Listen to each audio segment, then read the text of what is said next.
Welcome to నాటు వైద్యం. మమ్మల్ని ఎంతగానో ఆదరిస్తున్న మా ప్రేక్షకులకు, మా సబ్స్క్రైబర్స్కి మా ధన్యవాదాలు. మీరు కూడా ఎలాంటి ప్రాబ్లమ్స్తో బాధపడుతున్నా, ఎలాంటి వ్యాధులతో బాధపడుతున్నా మాకు కామెంట్ ద్వారా తెలియచేయండి. తప్పకుండా చక్కని చిట్కాను మీకు అందిస్తాము. ఈరోజు మనం అనుకోకుండా కలిసినప్పుడు, ఒకవేళ గర్భం వస్తుందని భయంగా ఉన్నప్పుడు చేయవలసిన మొట్టమొదటి పనులు ఏమిటి?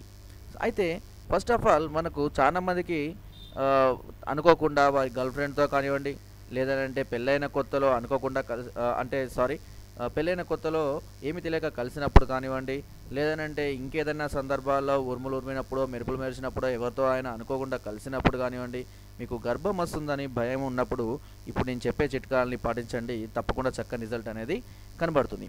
అసలు ఈ గర్భం అనేది స్త్రీలకు ఎప్పుడు వస్తుంది అనేది ముఖ్యంగా మనం తెలుసుకోవాలి. చూడండి, ఇది కనుక మన సైకిల్ అయితే కనుక 1 to 5 days వాళ్ళకు ఖచ్చితంగా నెలసరి ఉంటుంది. ఈ 5 daysలో ఏం కాదు. సో ఇలాంటి సందర్భాలను కూడా కలవడం కూడా కరెక్ట్ కాదు.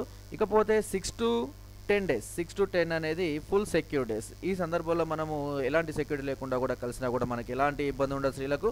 ఇకపోతే జాగ్రత్తగా ఉండవలసింది 11 to 16 or 18 days. ఈ రోజులలోనే స్త్రీలకు ఎక్కువగా గర్భం వచ్చే అవకాశం అనేది ఉంటుంది.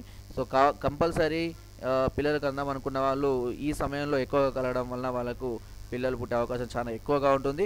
ఇకపోతే 18 to 28 days ఇంకా మనం ఎలాంటి సేఫ్టీ లేకుండా ఎన్నిసార్లు కలిసినా కూడా గర్భం అనేది 100కి 200% రాదు. సో ఇది స్త్రీలలో కలిగేటటువంటి సర్కిల్ అని చెప్పవచ్చును. ఇక కావాల్సింది ఏంటి?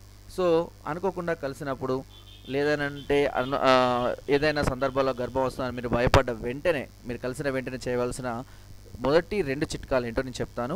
సో మొదటిది సైంధవ లవణం. సైంధవ లవణము ఉప్పు జాతికి చెందినది.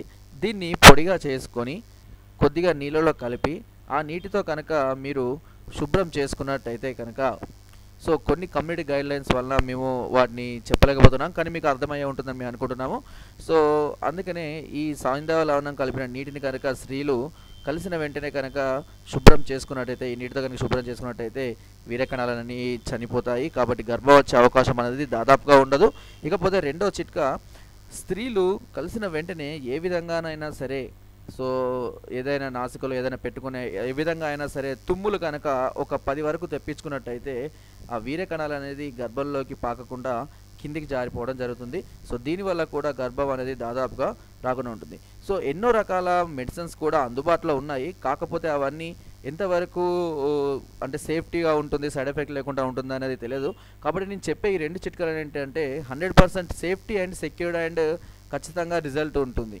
సో అందుకని నేను వీటి గురించి మాత్రమే చెప్తున్నాను. మీకు కావాలంటే కలిసిన తర్వాత మెడికల్ షాపులలో అన్వాంటెడ్ 72 అని చాలా రకాల మెడిసిన్స్ అందుబాటులో ఉన్నాయి, ఐ పిల్స్.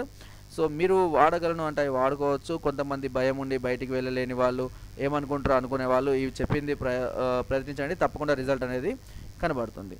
సో ఫ్రెండ్స్, నా వీడియో కనుక మీకు నచ్చినట్టయితే ఒక లైక్, ఒక షేర్ చేయండి. మరిన్ని వీడియోస్ కోసం సబ్స్క్రైబ్ చేయడం మాత్రం మర్చిపోకండి. Thank you.